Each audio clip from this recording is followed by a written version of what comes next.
ফেনীর আলোচিত নুসরাত হত্যা মামলায় বিচারিক আদালতের ১৬ জনের মৃত্যুদণ্ডের রায় হাইকোর্টে এসে পুরোপুরি বদলে গেছে। উচ্চ আদালত কেবল ২ জনের বহাল রেখে ৪ জনের সাজা কমিয়ে যাবজ্জীবন করেছেন, আর বাকি ১০ জন আসামিকে মামলা থেকে খালাস দিয়েছেন।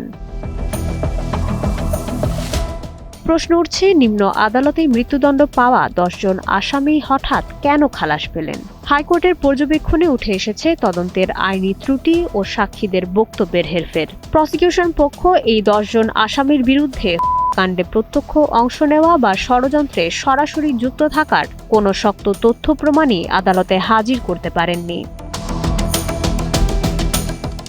কেবল ১৬৪ ধারার স্বীকারোক্তিমূলক জবানবন্দির ওপর ভিত্তি করে ঢালাওভাবে সাজা দেওয়ার বিচারিক প্রবণতাকেও অযৌক্তিক ও ন্যায় বিচারের বাধা হিসেবে চিহ্নিত করেছেন উচ্চ আদালত।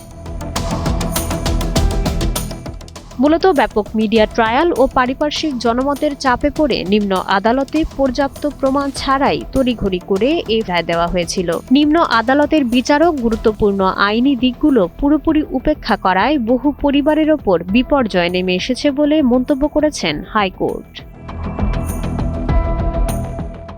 মাইশা মালিহা, সময়ের আলো।